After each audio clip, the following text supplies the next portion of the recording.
This terrifying story based on true events begins in the land of vampires, Romania, 2004. In a monastery, Father Dumitru and a group of nuns transport a possessed girl, Sister Adelina. Tied to a cross, they bring Adelina into the temple and begin to exorcise her. She spits blood and insults the nuns. Suddenly the scene is cut, and we see a news report revealing that Adeline died during the exorcism. Father Dumitru and 5 nuns have been charged with her murder. Although the incident occurred in Romania, it also caused a stir in the United States. In fact, a journalist named Nicole Rollins tries to convince her editor and Uncle Phil to look into the case and write an article. Nicole is not religious, and she wants to prove that the father and nuns are indeed guilty of Adelina's death. The protagonist visits a prison in Romania to meet Father Dumitru and ask him some questions. Father Dumitru doesn't regret it. In fact, he was sure that Adelina was possessed and no doctor could help her. After taking her to the church, he forced the demon to reveal its name, which is Agaris. Agaris is a powerful demon, looking like a pale old man riding a crocodile. He can be really dangerous during possessions because he can pass from one person to another, even through physical contact. Father Dumitru relates that the demon was about to give up on the 3rd day. But suddenly, Bishop Gornik arrives and orders the exorcism to stop. The demon had noticed their argument and realized that he had won. Father Dumitru claims that if the bishop hadn't intervened, Adelina would still be alive today. Nicole has heard enough and is about to leave, but Father takes her hand and tells her that God has revealed to him that she is here to help. Later, Nicole talks to the doctor who performed the autopsy on Adelina. The doctor reveals that she died from suffocation, but her neck didn't have any bruises, which is very strange. Nicole then attends Adelina's funeral, where she sees a nun crying desperately in front of Adelina's coffin. After the funeral, Nicole stops the nun and tells her she is a journalist. The woman tells her to leave them alone, but Nicole asks her why Father Dumitru killed Adelina, to which the nun replies that he did not kill her. Nicole goes back inside and looks at Adelina's white body and her covered nails. Suddenly, a light wind blows out the candles. She goes to the church altar and enters a dark basement. She notices bloodstains that lead her to a room. The blood streaks shortly reveal the cross where Adelina was crucified. She takes a couple of photos, but the bishop appears out of nowhere and angrily asks her to leave. Later, she enters a small town where she finds an old motel. The people around it lead a simple country life. In the same village, a church is managed by Father Anton, the local priest. Nicole pays him a visit with a request to ask him some questions. Father Anton reveals that the woman crying during the funeral is Sister Vaduva, the wife of Adelina's brother. The nun said Father Dumitru was not responsible for Adelina's death, and Nicole thinks the church is hiding something. Unfortunately, Father Anton did not witness the exorcism. He advises her to go and meet with Bishop Gornik if she wants to know more. The woman eventually goes to the bishop the next day and asks him why the church doesn't defend Father Dumitru. The bishop is sure that Adelina was not possessed but rather mentally ill. As for Father Dumitru, he didn't receive proper education and practiced an excessive number of exorcisms. For example, a simple priest practices 1 or 2 exorcisms a year, but Father Dumitru did 4 exorcisms in only 10 months. Nicole is increasingly convinced that Father Dumitru is actually the culprit and calls Phil to give him the new news. After that, she returns to the monastery to find more clues. She reaches a hallway where she finds Adelina's room. She finds a total mess, probably no one has entered since the police. She finds Adelina's fingernail on the floor and picks it up. She then discovers a box containing a photograph of Adelina and Vaduva. She stuffs it into her bag and prepares to leave when a boy appears at the window.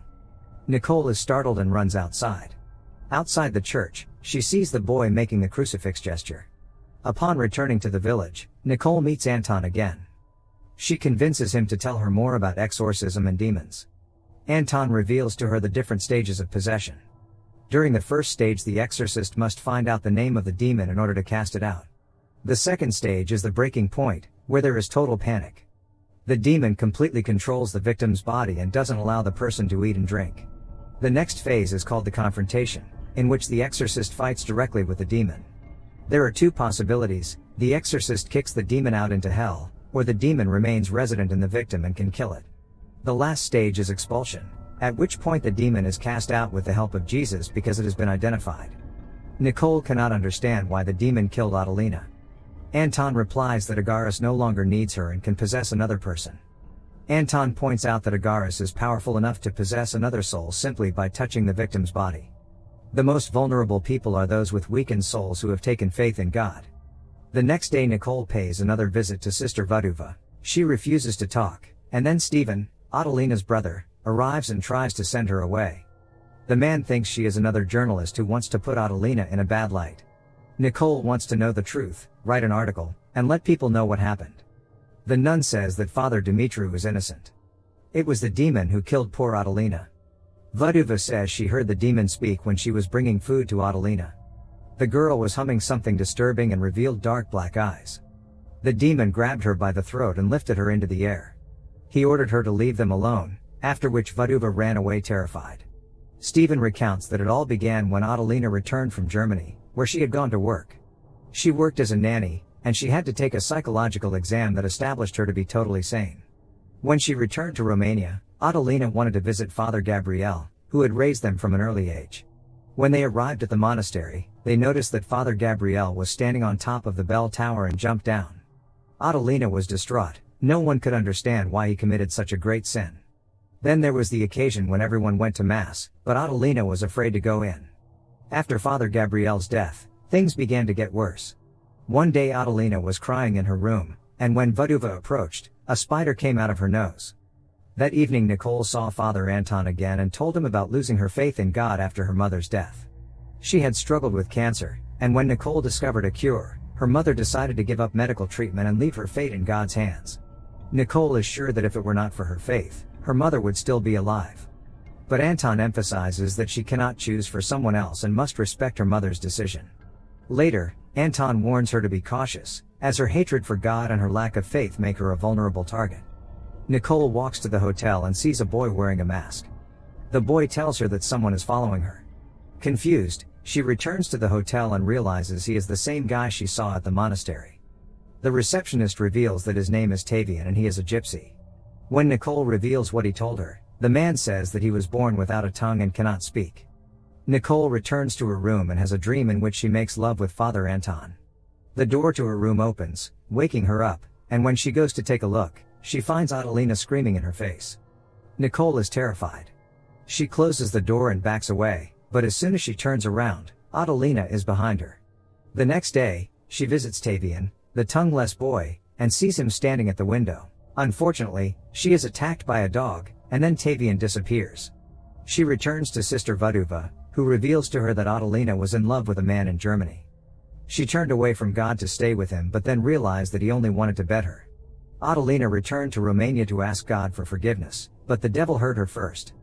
The nun recounts another disturbing episode in which Adelina was suffering in bed. When she walked over and removed the blanket, she discovered a swarm of insects crawling on her private parts. Vaduva and Sister Lena filled the room with icons, crosses, and jars of holy water.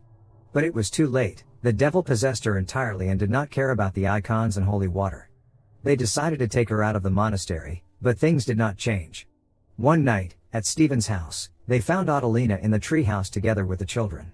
After that night, they took Adelina to a psychologist, who diagnosed her with schizophrenia. The nun also reveals that she was present during the exorcism, although she was not directly part of it. The demon was making it rain, in order to mock the holy water. Nicole looks at her with a disbelieving face but still thanks them for sharing. That evening Nicole is relaxing in a hot water tub while listening to the recordings of Vaduva's revelations. Suddenly, the lights go out. She becomes startled and notices a shadow behind the curtains. She checks but finds no one there, and the window abruptly closes. Someone knocks on her door, and the lights come on. Nicole opens the door and finds Anton, who has brought a bottle of wine to apologize because they had an argument the night before. She welcomes him into the house, after which they make love.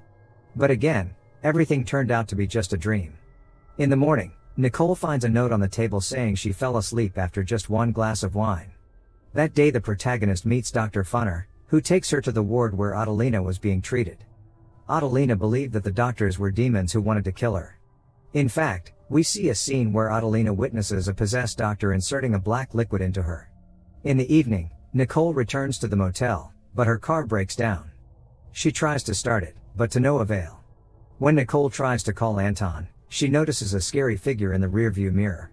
Then, a pair of hands pop up under the seat and grab her legs. Nicole gets out of the car and starts running inside the camp. Soon after, the same figure she saw in the car begins chasing her. Nicole returns to the road and, fortunately, meets Anton, who has come to pick her up. After this terrifying experience, Nicole lets Phil know that she has stopped everything and returned to the States. But on the car ride, she notices rays of sunlight, which her mother said were signs from God. The rays direct her to a cemetery, where Nicole finds Father Gabriel's grave and discovers that he died on the same day as her mother. Nicole remembers that the demon can take possession of another victim even with a touch, so she deduces that Agaris took possession of Adelina after Father Gabriel died. She rushes to the monastery and checks Gabriel's records, which show that the last exorcism he was supposed to perform was Tavian's. Nicole goes to see Tavian and meets his father. The man tells her that his son actually asked Father Gabriel to exorcise him because he heard voices telling him to kill Tavian. Nicole asks if Father Gabriel knew the demon's name, but he remembers nothing. She then notices Tavian and approaches him, and discovers that he had written the name Agaris. Nicole quickly telephones Anton and informs him that Agaris was passed on from Tavian's father to Father Gabriel and then to Adelina. Suddenly a demon's voice is heard, and the call is interrupted. Agaris begins to take possession of Nicole, and the rain falls. Tavian and his father try to open the door, but it is locked. Then Anton arrives and breaks the lock with an axe. He finds Nicole hanging upside down. Her eyes are black, and her skin is pale white. Anton tries to cast out the demon, but Agaris is very powerful and makes the cross and Bible fly out of Anton's hands. Anton tells Nicole to seek God's help and have faith to defeat the demon. Tavian and his father hold her back while Anton fights against the devil. Nicole lets out a loud scream, and Agaris is expelled from her body.